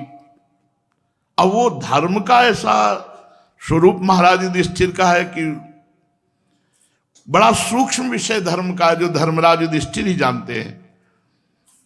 कर्ण ने कहा दुर्योधन जब द्रौपदी को जीत लिया तो महल में क्या करती, उसको घसीट करके यहां सभा में लाया जाए। तो होने लगा आपस में वार्ता, नहीं नहीं सभा में द्रौपदी को लाना उचित नहीं, वो कुलवधू है। तो उनका 5 जिसके पति हैं वो कुलवधू कोई लज्जावान होती है क्या। और गलत शब्द का प्रयोग किया कर्ण ने, बहुत ही निंदनीय शब्द का प्रयोग किया। 5 पतियों को रखने वाली ऐसे करके बड़ा निंदनीय शब्द का प्रयोग किया। अर्जुन खड़े हुए सभा में कहा आज दासत्व को प्राप्त हो गया हूं भाई के कारण, नहीं अभी तेरी जवान काटता हूं, लेकिन आज मैं प्रण करता हूं अगर युद्ध हुआ तो मेरे ही बाणों से तेरी गर्दन कटेगी। जिस मुख से तूने द्रौपदी को गंदे शब्द बोले, इसी मुख को मैं अपने बाणों से धूल दूषित करूंगा। दुर्योधन ने जांग खोली और जांग ठोकते हुए कहा लाओ द्रौपदी को और ला करके जंघा पर बैठा लो, देखते हैं पांडव क्या करते हैं, हमारे दास हैं। एक सेवक को भेजा, सबसे पहले वो गया और द्रौपदी जी को प्रणाम करके कहा आपको सभा में बुलाया गया है। तो उन्होंने कहा कि मैं रजस्वला हूं, रजस्वला मैंने मासिक धर्म से युक्त हूं और एक वस्त्रा हूं, इस समय मैं सभा में नहीं जा सकती, तुम ऐसा कैसे कह सकते हो। प्रणाम किया और जाकर के दुर्योधन से कहा कि वो रजस्वला एक वस्त्रा सभा में आने योग्य नहीं, ऐसा कह दिया। फिर कर्ण ने कहा ये सब मर्यादाएं उनकी होती हैं जो पतिव्रता होती हैं, जिनके 5 पति होते हैं उनकी कोई मर्यादा नहीं होती। जाओ दुशासन तुम जाओ, और अगर ऐसे ना आवे तो बाल पकड़ के घसीटते हुए सभा में लाओ। दुशासन गया और कहा, तो उन्होंने कहा तुम हमारे देवर हो, पुत्र के समान हो, इसलिए तुमको कोई भी असभ्य बर्ताव नहीं कर। पर वो दुष्ट कहाँ मानने वाला, केश पकड़ा और घसीटते हुए सभा में लाया। द्रौपदी जी जब घसीट रही थी, केश पकड़े हुए वो घसीट रहा था, तो उन्होंने पांडवों की तरफ देखा, सब सर झुकाए बैठे। तब विचार किया अरे ये महाबली होकर के कैसे। तब उन्होंने सभा में कि मैंने जैसी जानकारी प्राप्त की, पांडव पहले अपने को हार गए हैं, फिर मेरे को दांव में लगाया, तो अधिकार कहां रहता है हारने का। पहले अपने को हार गए, और मैं केवल महाराज युधिष्ठिर की नहीं हूं, 5 पांडवों की हूं। क्या यह सभा बता सकती है कि मैं धर्मपूर्वक हारी गई हूं? तो भीष्म जी ने कहा, बेटा धर्म का बड़ा सूक्ष्म स्वरूप है और वो धर्मराज युधिष्ठिर बहुत अच्छी तरह जानता है। बस इतना उत्तर दिया। दुर्योधन ने जांग ठोकते हुए कहा, क्या बातें में समय नष्ट करो, उतारो इसके वस्त्र और हमारी जंघा पर बैठा लो। भीमसेन खड़े हो गए और कहा, दुर्योधन जिस समय महाभारत युद्ध होगा मैं प्रण करता हूं उस समय में अपनी गदा से जहां तूने ताल मारी है जांग में वहीं तोड़ूंगा और तुझे चलने लायक नहीं रहूंगा और समर भूमि में तू रगड़ रगड़ करके घसील करके मरेगा। और दुशासन जिस हाथ से तू जिस भुजा से केस पकड़ के लाया है मैं वही भुजा उखाड़ूंगा और तेरी छाती का रक्त पीऊंगा, तब मुझे संतोष होगा। पर कौन सुनता है वहां सुने कौन, क्योंकि दासत्व को प्राप्त है। द्रौपदी जी का वस्त्र खींचा जा रहा है। द्रौपदी जी अब भी भगवान का स्मरण नहीं हुआ आंतरिक। यही बड़े बड़े भक्तों से चूक हो जाती है। इतना समय व्यतीत हो गया, अभी हाथ द्वारिकाधीश नहीं निकला, अपने हाथों से पकड़ लिया, क्योंकि महाबलवती है। यज्ञ से प्रकट हुई, कोई स्त्री से प्रकट हुई नहीं, देवी है द्रौपदी। अब 10,000 हाथियों का बल रखने वाला दुशासन वस्त्र खींचता जा रहा है। बार बार भुजाएं शिथिल हो गई द्रौपदी की। कहां वो 10,000 हाथियों का बल रखने वाला, दांत से पकड़ लिया। जब देखा कि अब झटका मारा तो दांत से, तब याद आई द्वारिकाधीश की।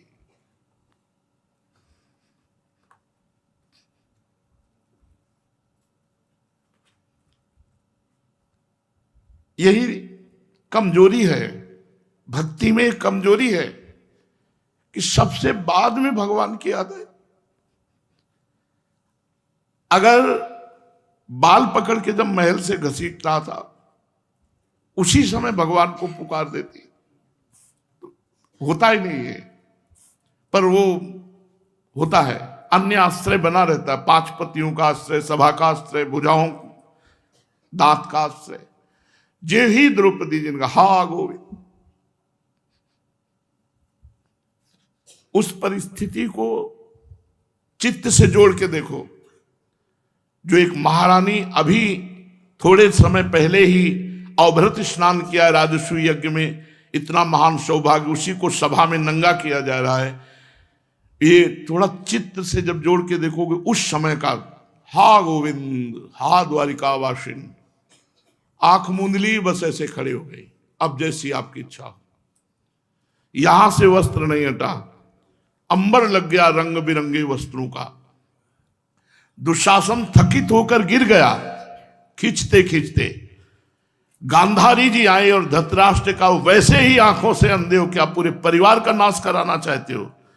एक पतिव्रता देवी का इस तरह अपमान करने से पूरी सभा मारी जाएगी, पूरी सभा मारी जाएगी। मैं पक्का घोषणा करती हूं, एक पतिव्रता का अपमान पूरी सभा की आयु नष्ट हो जाएगी। इसलिए मैं कहती हूं किसी भी तरह अपने पुत्रों की आयु को बचा लो, नहीं ये नष्ट हो जाएंगे।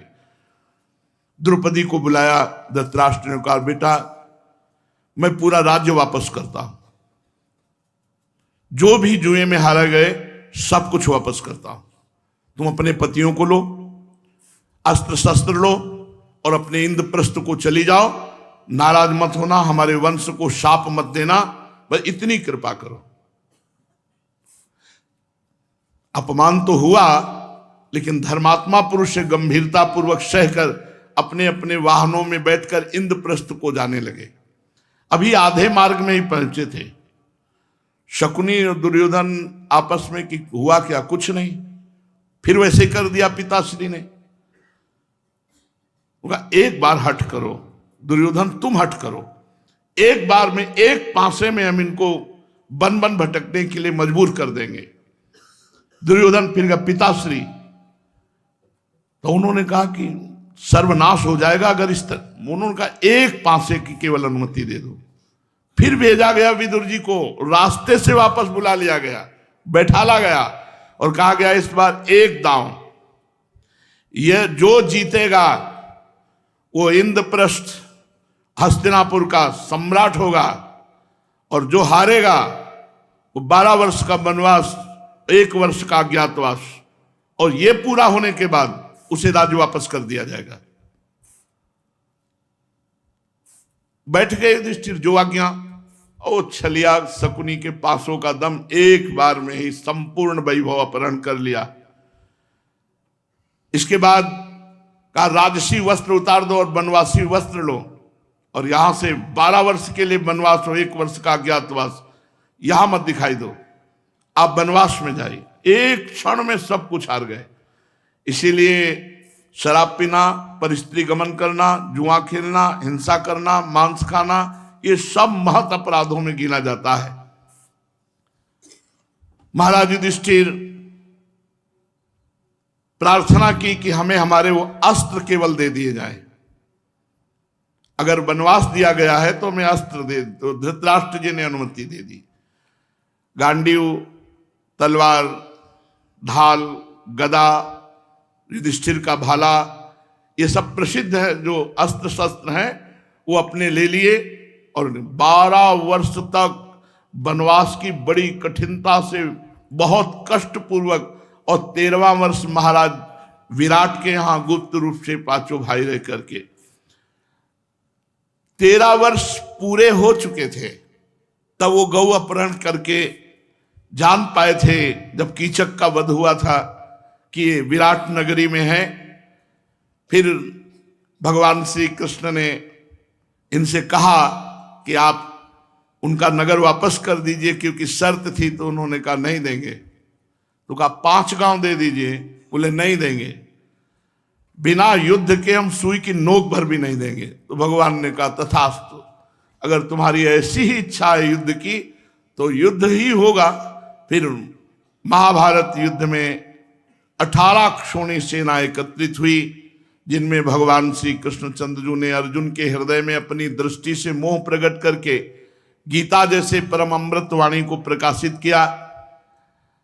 भगवान श्री कृष्णचंद्र की कृपा से युद्ध में समस्त कौरववंशी स्वर्ग को प्राप्त हुए, और महितल का राज्य महाराज युधिष्ठिर को प्राप्त हुआ।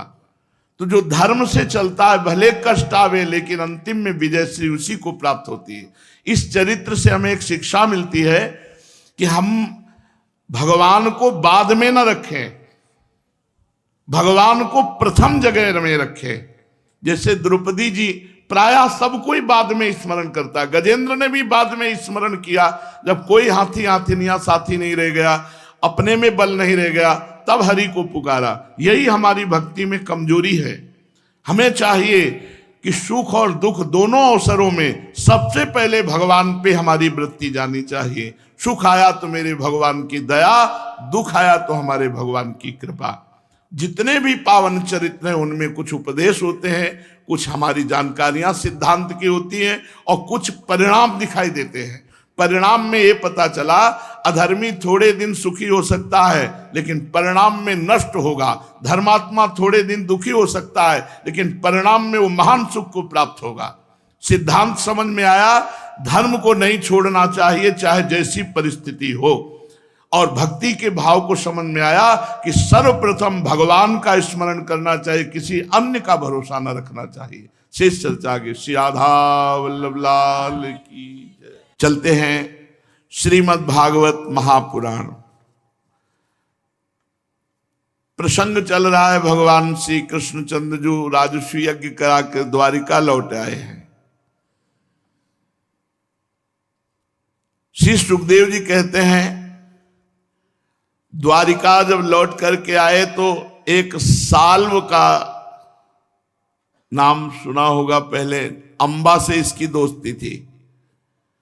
काशी नरेश की 3 पुत्रियों का जो अपहरण किया था भीष्म जी ने, उनमें सबसे बड़ी थी अंबा। अंबा का इसी साल्व से मित्रता थी। जब साल्व ने सुना कि हमारे मित्र शिशुपाल को द्वारिकाधीश श्री कृष्ण ने मार डाला है, तो उसने सब राजाओं को एकत्रित किया और कहा मैं पृथ्वी से यदुवंश को मिटा दूंगा। बड़ा बलशाली था।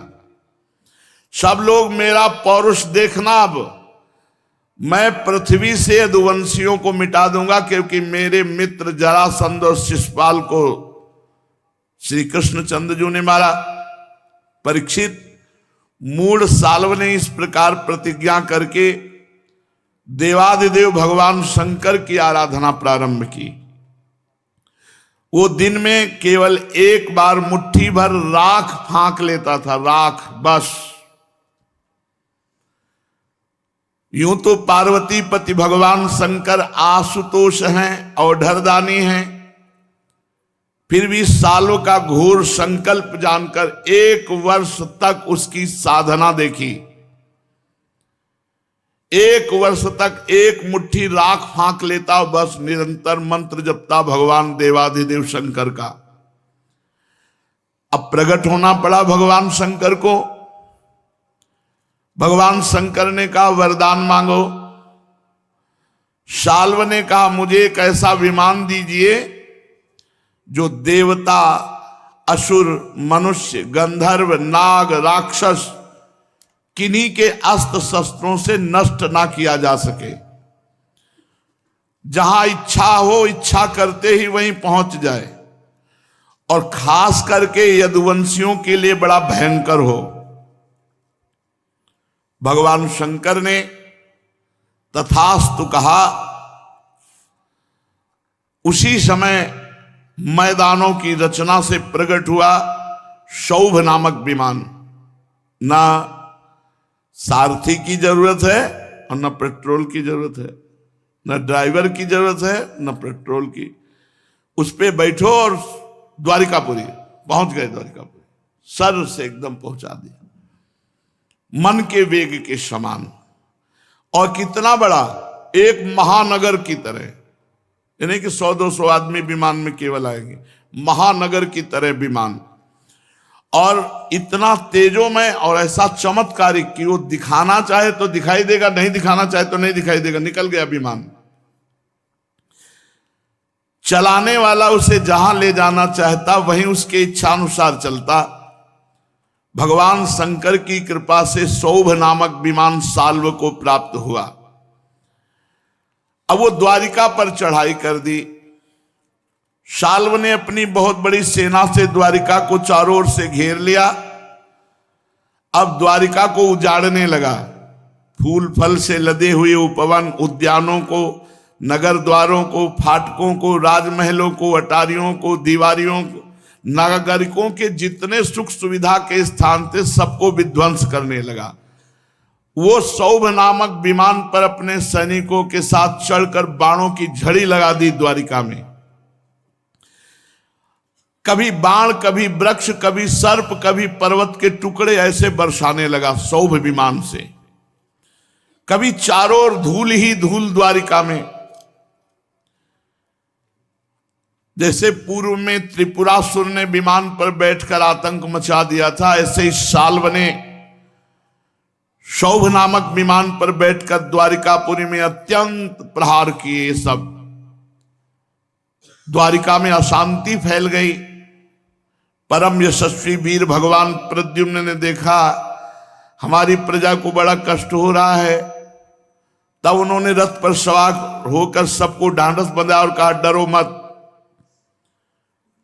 प्रद्युम्न जी, उनके पीछे सात्यकी, चारुदेशनु, सांब भाइयों के साथ अक्रूर, कृतवर्मा, भानुविंद, गद, सुख, सारण, ये बहुत से वीर बड़े बड़े धनुष धारण करके निकले। सबके सब महारथी थे, सबने कवच पहन रखा था। सबकी रक्षा के लिए बहुत से रथ, हाथी, घोड़े, पैदल सेना साथ साथ चल रही थी।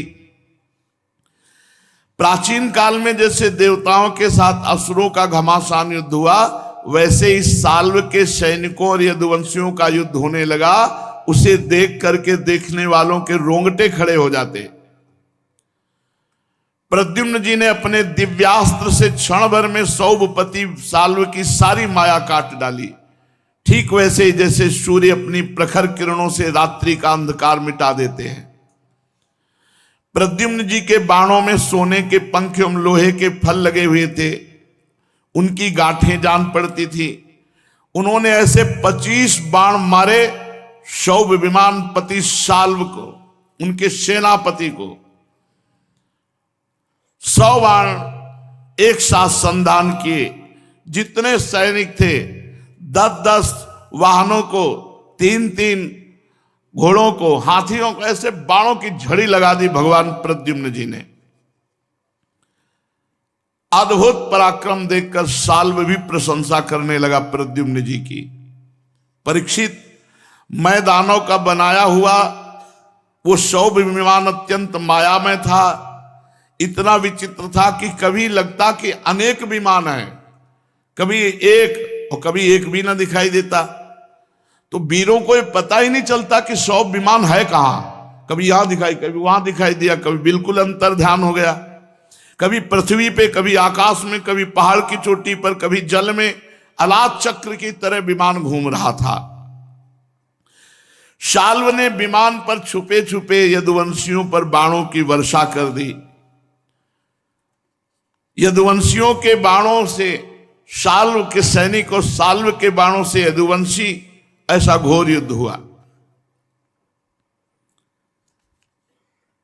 शाल्व के सेनापतियों ने यदुवंशियों पर खूब शस्त्रों की वर्षा की।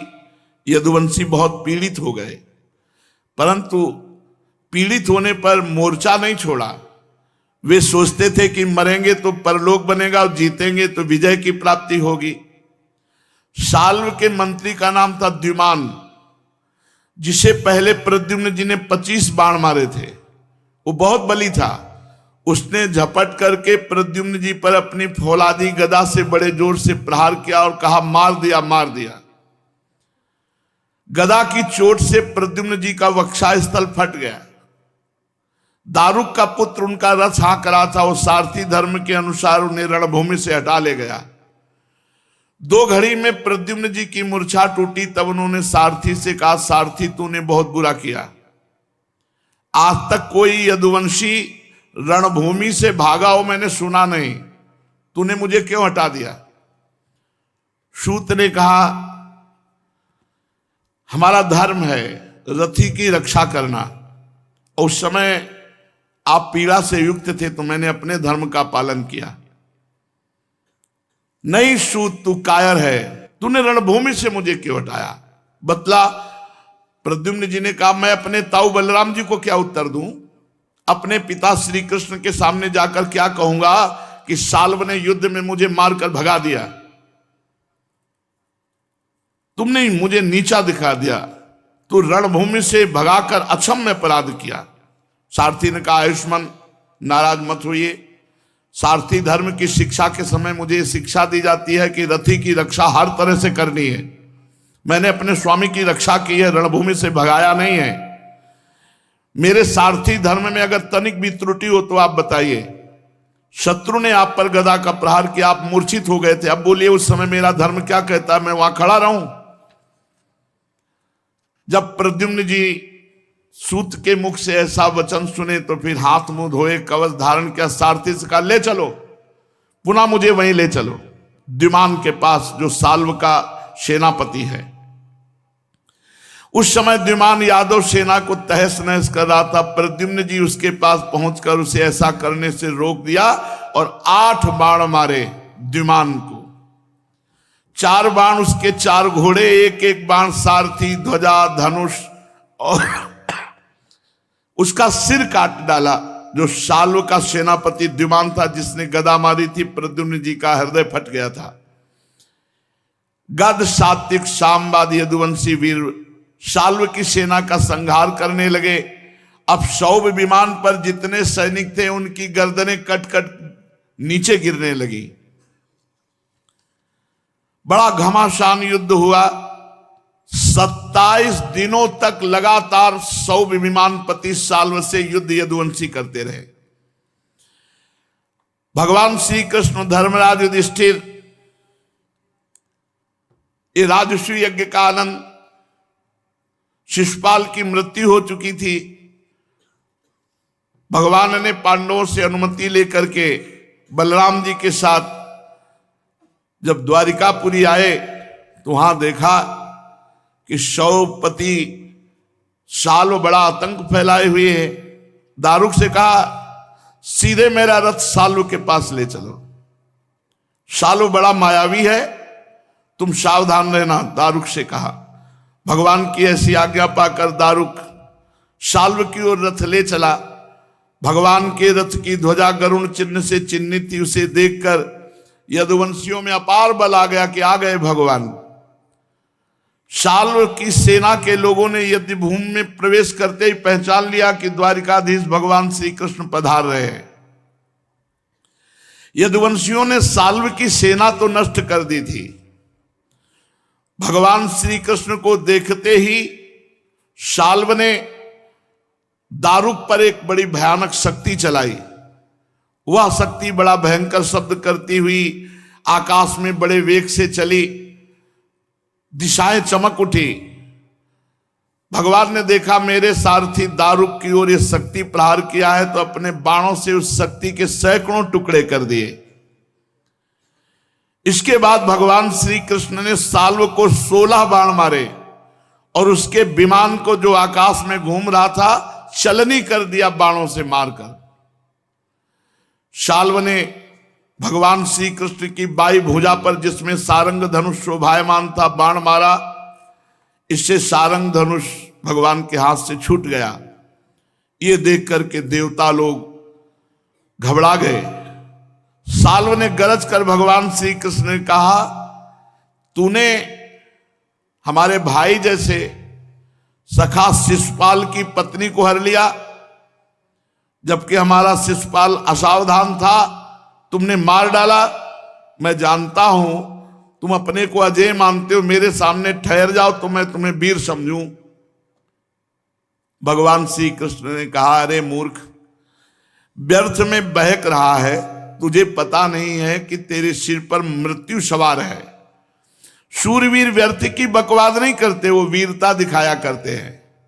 भगवान श्री कृष्ण ने क्रोधित होकर अपनी अत्यंत वेगवती कौमोदकी गदा साल्व के जत्र स्थान हंसली पर प्रहार किया। इससे वह खून उगलता हुआ कांपने लगा। गदा प्रहार करके भगवान के हाथ में लौट आई। साल्व ने माया किया, अंतर्ध्यान हो गया, मायापति से माया कर रहा है। 2 घड़ी बाद भगवान देख रहे हैं किधर साल्व है। एक मनुष्य आया और भगवान को प्रणाम करते हुए बोला माता देवकी ने आपके पास सूचना भिजवाई है। उन्होंने कहा है कि अपने पिता के प्रति अत्यंत प्रेम रखने वाले महाबाहु साल्व तुम्हारे पिता को बांध कर ले गया है, जैसे कोई कसाई पशु को बांध ले। भगवान सोचने लगे ऐसा कैसे हो सकता है। मेरे बड़े भाई बलराम जी को बड़ा सा बड़ा लोकपाल देवता भी, कोई असुर भी नहीं जीत सकता, फिर तुच्छ मायावी साल्व कैसे जीत सकता है। पिताजी को बांध कर ले गया। क्या प्रारब्ध बलवान है ऐसा कि साल्व हमारे पिता को बांध ले। भगवान श्री कृष्ण इसी प्रकार कह रहे थे कि साल्व वसुदेव जी को लेकर आ गया, और ये असली वसुदेव नहीं है, ये माया रचित वसुदेव है। और भगवान श्री कृष्ण से कहा मूर्ख देख, यही तुझे पैदा करने वाला तेरा पिता है ना, जिसके लिए तू जी रहा है। देख मैं अभी तेरे बल पौरुष की निंदा करते हुए तेरे सामने तेरे पिता की गर्दन काटता हूं। और उसने तलवार निकाली और वसुदेव जी का गला काट दिया। वसुदेव जी नहीं है, माया रचित है। भगवान श्री कृष्ण स्वयं सिद्ध ज्ञान स्वरूप है। भगवान ने देखा कि ऐसा कैसे हो सकता है, जान गए कि ये वसुदेव जी नहीं, ये तो माया के द्वारा रचित वसुदेव है। ये आसुरी माया है जो इसको मैदानों ने सिखाई है। भगवान जे भी सचेत हुए तो ना वो दूत ना पिता का सर, कहीं कुछ नहीं, केवल माया थी। और साल्व विमान पर चढ़कर आकाश में बाण वर्षा कर रहा था। भगवान ने कहा कि अब इसको ज्यादा जिलाना ठीक नहीं है, क्योंकि बड़े बड़े ऋषि मुनि भगवान श्री कृष्ण चरणारविंद की आराधना करके आत्मविद्या का भली भांत संपादन करते हैं। ऐसे भगवान को कोई माया मोहित कर सके, ऐसा असंभव। जब साल्व बाणों की वर्षा भगवान पर कर रहा था तो अमोघ शक्ति भगवान श्री कृष्ण ने सारंग धनुष पर बाण चढ़ाए और साल्व पर प्रहार किया, उसका कवच छिन्न भिन्न कर दिया, धनुष काट दिया और सिर की मणि छिन्न भिन्न कर दी। और साथ में अब कौमुदकी गदा को आदेश किया विमान को नष्ट कर दो। कौमुदकी गदा ने सौभ नामक दिव्य विमान को नष्ट कर दिया, चूर चूर होकर विमान समुद्र में गिर पड़ा। गिरने के पहले ही घायल साल्व हाथ में गदा लेकर धरती पर कूद पड़ा और भगवान श्री कृष्ण की ओर झपटा। साल्व को आक्रमण करते देख भगवान ने भाले से गदा के साथ उसका हाथ काट गिराया। फिर उसे मार डालने के लिए प्रलयकालीन सूर्य के समान तेजस्वी अत्यंत भयंकर सुदर्शन चक्र को भगवान ने धारण किया। उस समय उनकी शोभा ऐसी हो रही थी मानो सूर्य के साथ उदयाचल शोभायमान हो। सुदर्शन जी को आदेश किया काट डालो इसका सर। सुदर्शन जी ने मायावी साल्व का कुंडल किरीट सहित सिर धड़ से अलग कर दिया, ठीक वैसे जैसे इंद्र ने वज्र से वृत्तासुर का सिर काट डाला था। अब तो सब हाय हाय करने लगे। साल्व के सैनिक भाग खड़े हुए। विमान गदा के प्रहार से समुद्र में चूर चूर हो गया था। साल्व मारा गया। देवताओं ने दुंदुबियां बजाकर पुष्प वर्षा करके भगवान का सम्मान किया। शिशुपाल, शाल्व, पौंड्रक, जरासंध ये सब मारे जा चुके हैं। दंतवक्त का नाम सुना होगा। ये वही हिरणाक्ष, हिरणाकश्यप, रावण, कुंभकर्ण, शिशुपाल, दंतवक्त। जब इसने सुना कि शाल्व मारा गया तो पैदल भागा भगवान श्री कृष्ण को मारने के लिए। आग बबूला हो गया। उसके हाथ में केवल एक गदा थी। इतना शक्तिशाली था कि जब चल रहा था तो पृथ्वी उसके पैरों की धमक से भूकंप की तरह कांप रही थी। भगवान श्री कृष्ण ने देखा दंतवक्त आ गया, झटपट हाथ में गदा ली और कूद पड़े रथ से। जैसे समुद्र के तट की भूमि उसके ज्वार भाटे को आगे बढ़ने से रोक देती है, वैसे ही भगवान ने दंतवक्त को रोक दिया। घमंड के नशे में चूर कर उस नरेश दंतवक्त ने गदा तान कर भगवान श्री कृष्ण से कहा, आज मैं अपना सौभाग्य मानता हूं कि तुम मेरी आंखों के सामने पड़ गए। कृष्ण, वैसे तुम मेरे सगे मामा के लड़के हो, इसलिए मैं तुम्हें मारना नहीं चाहिए, परंतु एक तो तुमने मेरे मित्रों को मार डाला और दूसरे मुझे भी मारना चाहते हो, इसलिए मतिमंद आज मैं तुम्हें अपने वज्र कर्कश गदा से चूर चूर कर डालूंगा, देखूंगा कैसे तू बचता है। मूर्ख, वैसे तुम मेरे सगे संबंधी हो, फिर भी शत्रु हो तो जैसे अपने ही शरीर में रहने वाला कोई रोग हो। मैं अपने मित्रों से बड़ा प्रेम करता हूं, मेरे मित्रों का ऋण है। आज मैं हे कृष्ण तुम्हें मारकर मैं अपने मित्रों के ऋण से उऋण हो जाऊंगा। दंतवक्त ने कड़वी बातों से श्री कृष्ण को चोट पहुंचाकर और बड़े वेग से सिंह के समान गर्जना की और भगवान पर गदा का प्रहार किया। भगवान पूरी गदा का प्रहार सहकर टस से मस नहीं हुए, वैसे ही खड़े रहे। अब भगवान ने कहा दंतवक्त मेरी बारी, और कौमुदकी गदा संभाली दंतवक्त के वक्षस्थल पर प्रहार किया। एक ही प्रहार में मुंह से खून उगलने लगा, बाल बिखर गए, भुजाएं फैल गई और निष्प्राण होकर गिर पड़ा धरती में। आश्चर्य की बात, जब शिशुपाल की मृत्यु हुई थी तब उसके शरीर का तेज भगवान में समा गया था। ठीक ऐसे ही दंतवक्त के मृत शरीर से एक तेज निकला और भगवान की परिक्रमा करके भगवान में समा गया, क्योंकि भगवान के दिव्य पार्षद हैं। अब मुक्त हुए। पहला जन्म हिरणाक्ष, हिरणाकश्यप, दूसरा रावण, कुंभकर्ण, तीसरा है शिशुपाल और दंतवक्त। अब सनकादि के शाप से मुक्त हुए। दंतवक्त के भाई का नाम था विदुरथ। वह अपने भाई की मृत्यु से अत्यंत शोकाकुल हो गया। वो क्रोध के मारे लंबी लंबी सांस लेता हुआ ढाल तलवार लेकर भगवान श्री कृष्ण को मारने की इच्छा से दौड़ आया। भगवान ने देखा कि प्रहार करना चाहता है, सुदर्शन जी को आदेश किया इसका भी हिसाब कर दो, तो विदुरथ का भी कुंडल मंडित सर धड़ से अलग कर दिया। भगवान का अवतार ही भूमि का भार हरण करने के लिए। शाल, उसका सौभ विमान, दंतवक, विदुरथ, जिनको मारना बड़े बड़े वीरों के लिए भी असंभव था, इन सब का नाश करके भगवान द्वारिकापुरी में प्रवेश किए। यदुवंशी भगवान के यश का गान कर रहे हैं। बलराम जी ने जब सुना कि दुर्योधन आदि कौरव पांडव के साथ युद्ध करने की तैयारी कर रहे हैं, तो उनको ये अच्छा नहीं लगा, इसलिए वो तीर्थ याटन के लिए चल दिए। मुझे न कौरवों से मतलब न पांडवों से। वो वहां से चल के प्रभास क्षेत्र में स्नान किया, तर्पण किया, ब्राह्मण भोजन कराया, ऋषि पितर और मनुष्यों को तृप्त किया। इसके बाद बलराम जी ब्राह्मणों के साथ सरस्वती नदी जहां प्रवाहित थी उधर चल पड़े। पृथुदक, बिंदुसर, त्रितकूप, सुदर्शन तीर्थ, विशाल तीर्थ, ब्रह्म तीर्थ, चक्र तीर्थ, पूर्ववाहिनी सरस्वती तीर्थों में गए, इन सब में अवगाहन किया। फिर यमुना तट और गंगा तट, इनके प्रधान प्रधान तीर्थों में बलराम जी गए। फिर नैमिषारण्य पहुंचे।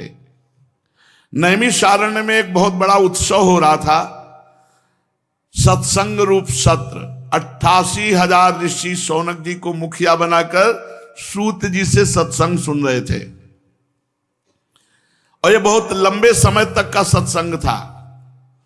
देखा बलराम जी आए तो सब ऋषि खड़े हो गए, आसनों से उठकर स्वागत सत्कार किया, प्रणाम किया। कुछ ऋषियों ने बलराम जी को आशीर्वाद दिया।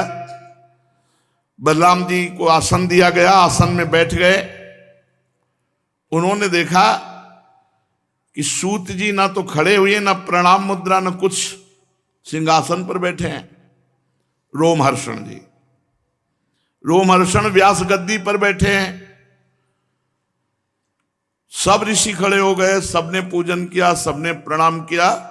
सूत जी व्यास गद्दी पे बैठे थे, उन्होंने ना प्रणाम किया, ना हाथ जोड़ा, ना कोई अभ्यर्थना की। बलराम जी ने देखा कि रोमहर्षण जी सूत कुल में उत्पन्न होने पर भी श्रेष्ठ ब्रह्म ऋषियों के ऊंचे आसन पर बैठे हैं, और श्रेष्ठ महापुरुषों के आने पर ना तो प्रणाम करते हैं, ना हाथ जोड़ते हैं, ना आसन से उठकर खड़े होते हैं। इतना तो हो ही जाना चाहिए, आसन छोड़ देना चाहिए, क्योंकि महापूजनी भगवान बलराम जी पधारे। जब 88,000 ऋषि खड़े हो गए तो आपको भी खड़े हो जाना चाहिए। ना हाथ जोड़ा, ना प्रणाम किया, ना आसन छोड़ा। बलराम जी ने कहा, रोमहर्षण ब्रह्म ऋषियों का सम्मान करना नहीं जानता, प्रवचन करता बनता है, ऊंचे आसन पे बैठा है। हम लोग धर्म की रक्षा के लिए अवतार लिए हैं। दुर्बुद्धि जो उपदेशक होकर के आचरण उपदेश से बिलक करता है, उसे मृत्यु दंड देते हैं, बलराम जी ने कहा। बहुत जल्दी गुस्सा आ जाती है बलराम जी को, शेषावतार है। तू व्यासदेव भगवान का शिष्य है, इतिहास पुराण धर्म शास्त्र समस्त शास्त्रों का तुमने अध्ययन किया, परंतु तुम्हारा अभी मन पर संयम नहीं, तुम विनयी नहीं हुए, उद्दंड हो गए। अजितात्मा झूठ मूठ अपने को पंडित मानता है। जैसे नट की सारी चेष्टाएं अभिनय मात्र होती, वैसे ही सारा अध्ययन तेरा स्वांग मात्र रहा, क्योंकि तूने ऋषियों का, महर्षियों का, बड़े जनों का सम्मान करना नहीं सीखा। ध्यान देकर सुन ले, जो लोग धर्म का चिन्ह धारण करते हैं, धर्म का पालन नहीं करते, वो अधिक पापी होते हैं, और मेरे द्वारा वो दंड के पात्र हैं, मैं उनका वध करता हूं, बलराम जी ने कहा। यद्यपि मैं तीर्थ यात्रा के लिए निकला था, किसी का वध नहीं करूंगा सोचकर, फिर भी मैं तेरा वध करूंगा। इतनी गुस्सा आ गई बलराम जी को, और एक कुशा उठाई, उसकी नोक ऐसे ली और संकल्प करके मारा। सूत जी महाराज पधार गए, और जबकि ऋषियों ने मंत्रों के द्वारा सूत जी को कि मृत्यु भी नहीं छू सकती जब तक हमारा यह सत्संग कथा रूपी उत्सव चलेगा। अब सब ऋषि मुनि हाय हाय करने लगे। कथा प्रवक्ता को ही मार दिया बलराम जी ने। देख लो, सावधान रहना। बलराम जी कहते हैं कि जो भेष धारण करता है धर्मात्मा का और धर्म विरुद्ध आचरण करता, मैं उनका वध करता हूं। सूत जी के मरते ही सब ऋषि मुनि हाय हाय करने लगे और कहा बलराम जी से, प्रभु देख लो, भगवान कर्तुम अकर्तुम अन्यथा कर्तुम है। ऋषियों ने कहा, सुनो, ऋषियों ने कहा बलराम जी आपके द्वारा बड़ा अधर्म हो गया। हम लोगों ने जब तक इनका सत्र समाप्त नहीं होता तब तक इनको शरीर में कोई कष्ट नहीं हो सकता, इनकी आयु नष्ट नहीं हो सकती, इनकी मृत्यु नहीं हो सकती, ऐसा वरदान दिया था। आपने सारे वरदान झूठे करके क्षण में मार दिया। महाराज, हमें लगता है आपसे अपराध बन गया। ऋषियों ने बलराम जी से कहा, मानते हैं आप योगेश्वर हैं, वेद का शासन भी आप पर नहीं है, फिर मेरी प्रार्थना है कि आपका अवतार लोगों को पवित्र करने के लिए हुआ है। यदि आप किसी की प्रेरणा बिना स्वयं इस अपराध को प्रायश्चित रूप करके क्षमा करें तो हम सबको शिक्षा मिलेगी। बलराम जी ने कहा, ठीक है, अगर आप ऐसा कहते हैं तो बताइए क्या प्रायश्चित है। जो प्रथम श्रेणी का प्रायश्चित हो मैं उसे कर सकता हूं। ऋषियों ने कहा, मैंने तो कथा सुनने के लिए सूत जी को लंबी आयु दी थी, मृत्यु भी नहीं छू सकती, अब कथा कैसे सुनेंगे। तो कहा, कहो अभी जिला देता हूं सूत जी को, योग बल से सब कुछ संपन्न कर देता हूं, इनको वैसे ही सब ध्यान रहेगा, पूरी कथा करेंगे, कोई परेशानी नहीं। ऋषियों ने कहा, नहीं नहीं, आपका प्रहार करना भी व्यर्थ न जाए और हमारे वरदान भी व्यर्थ न जाए, ऐसा बीच का उपाय निकाल लो। तो बलराम जी ने कहा, बीच का उपाय है कि रोमर्शन जी के पुत्र हैं उग्रश्रवा, और पिता ही पुत्र के रूप में होता है, इसलिए रोमर्शन के स्थान पर आज से कथा सुनाएंगे उग्रश्रवा जी। मैं उग्रश्रवा को दीर्घायु देता हूं, इंद्रिय शक्ति देता हूं, बल देता हूं, बिना पढ़े सब ग्रंथ आ जाएंगे उनके हृदय में। और क्या चाहते हो बताओ। अगर अपराध मानते हो सूत जी का मारना तो उसका प्रायश्चित बताओ, ऋषियों से कहा। ऋषियों ने कहा कि इलवल का पुत्र बलवल नाम का एक बड़ा भयंकर दानव है, वो हम ऋषियों को परेशान करता रहता है। जब हम यज्ञ करते हैं तो खून पीप मूत्र इसकी वर्षा करता है, तो उस पापी को मार डालो, यही प्रायश्चित हो जाएगा। बलराम जी ने कहा, अच्छा, और बोले भारत के पूरे तीर्थों में 12 महीनों तक परिक्रमा कीजिए तो आपकी शुद्धि हो जाएगी। बलराम जी ने दोनों बातें स्वीकार की, बलवल का वध और 12 महीनों तक भारत की परिक्रमा।